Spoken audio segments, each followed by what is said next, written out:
darkest secrets of all the people living in Chicago in our game and use those information to achieve his objectives. So tell us about that, the tech that's behind it. Yes. So basically, anything from computers, cell phones, communication array, a smart grid of electricity in our lives, everything's running on computers. So it's technology we know, it's technology we use every day. And Aiden is able, and the player is able, through the game, to grow his ability to manipulate those things. So you saw in the demo, able to hack into the conversation of people on their phone, able to use the surveillance system of the city to see who's around him and what's in their lives and how he can use that information. So you saw how he was able to locate the employee of the man he was seeking because of that, but he can also find a lot of different information he can use. Cool. So tell us about the demo. Can you give us a brief overview of what you showed us? Yeah, at the conference we showed a demo that was basically around a mission for Aiden. We played it in a specific way, but we're an open world game, so the player could have done it differently. But what we decided to do is we wanted to enter an event that was being sponsored by our target, the man we wanted to take out. And so we hacked into the communication system to distract the security officer. He was looking for signals, so he moved out of the way. Now, this is all just his AI, right?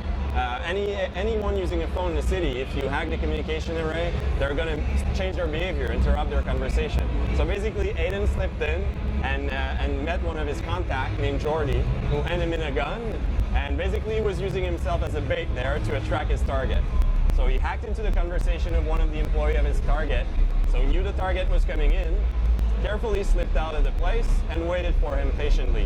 When the target drove by, hacked into the traffic system, turned all the lights to green, created an accident in downtown Chicago, got his gun out, took the bodyguards out, took his target out, and just walked away and drove away.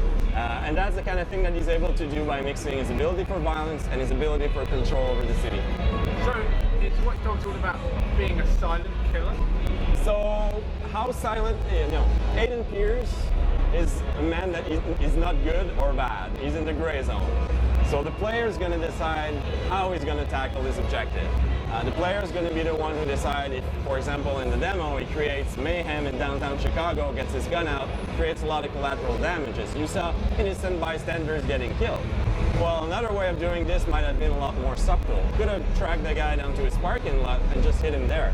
So the player is going to have that ability to choose how far he's willing to go with his newfound powers. So I think the most amazing moment for me was you created that car crash, but no one expects, everyone just thought it was an accident. Like, yeah. That no one points the finger at you, yeah. And you don't have the police after you. So who is the public not aware of the tech you have? Does the news that you have this tech ever leak out? That sort of thing? So in the context of the demo, no one knows you have those kinds of abilities. And we know about those techs, right? We live in that world. In my city, the traffic lights are managed in Montreal by a computer. And on rush hour, they change the cycles. And police officers can tap into the system and turn the lights green when they need to go fast. All of those things that we do in the game, we found references in YouTube, and they're actually happening in the real life. So do the media know it's Aiden Pearce doing it? They might discover that at some point, and maybe the player will get a reflection of how the city perceives his action. That's something that you'll have to wait a little bit to get more info on. So, at the end of the demo on stage, a second guy popped up playing the game for about half a minute, and then you kind of no one kind of knew what that meant. Can you tell us anything about that? Yeah, so online is in the DNA of Watch Dogs. It's super important to us. I mean, our motto is everything is connected and connection is power. So we couldn't announce our game and not at least tease on online. But it was a tease, I'll be honest. So basically, Jonathan, our creative director, was playing Aiden Pearce at the conference, and I was playing another character who hacked into him, who had his own objectives, and we crossed paths. Basically, two players crossing paths with their own objectives. So hopefully that gives you an idea of where we're going with this. We definitely want to blend in multiplayer, online, and single players in ways that haven't been done before. What inspired you to do that? What games? There are elements of Syndicate in this game, and there are elements of open world and Hitman games, Assassin's Creed. Talk about your inspiration, like why you done it. So obviously a lot of games inspired us. You could go as far as saying that, you know, all the core team are avid gamers, so we're inspired by all the games we played. We're very inspired by Assassin's Creed. It's been our last big new IP at the studio, and a lot of the people on the team also worked on it. And we see a lot of things that that game did in terms of open world that's just fantastic, and that inspired us for sure. We're also inspired by, like I said before, a lot of the things that we're seeing on the news. Like for example, in Chicago, there's over 10,000 cameras, security cameras, pointed at the population. Some of them can track you from a camera to a camera, and they can read what's written on a piece of paper.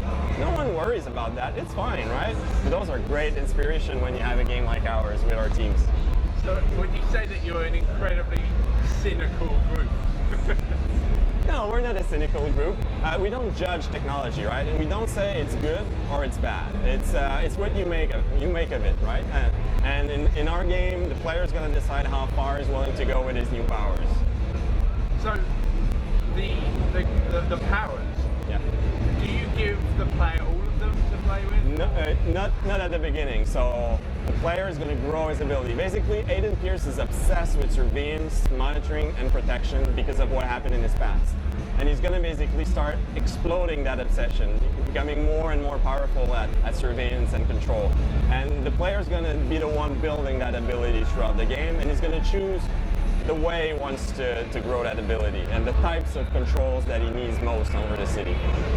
Is there anyone else with the same powers as our main character? Sorry? Is there anyone else who has the same powers? I mean, it's a good question to ask. Is Aiden Pearce the only man in the world of Watch Dogs that can do those things? And that will be answered in the game. So, you brought it out on stage and you announced that you were working on new tech. This is something new. What did you mean by that? Well, I mean, we're building a new IP. For us, there's 3 ingredients that are required to achieve that. That's what we did with Splinter Cell Montreal. That's what we did with Assassin's Creed. The first thing is you need a talented team.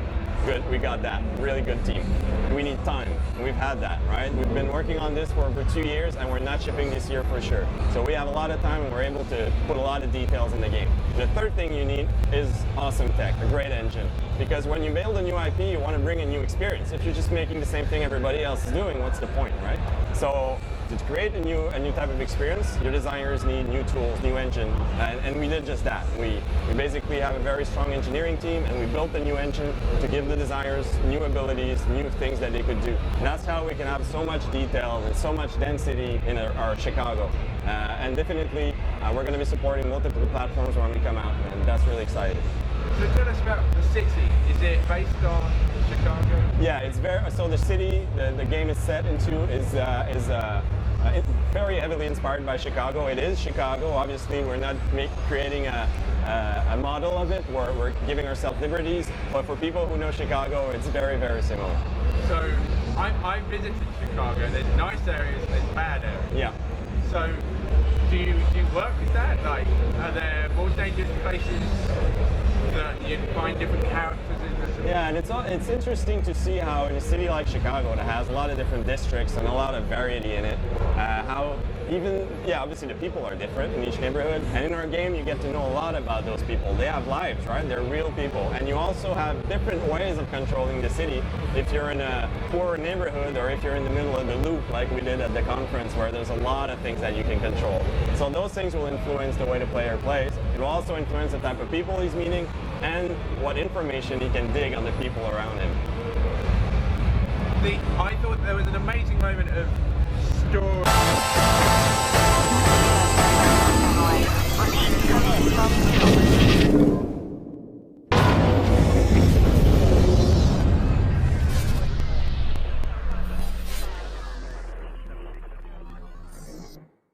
Multiple platforms.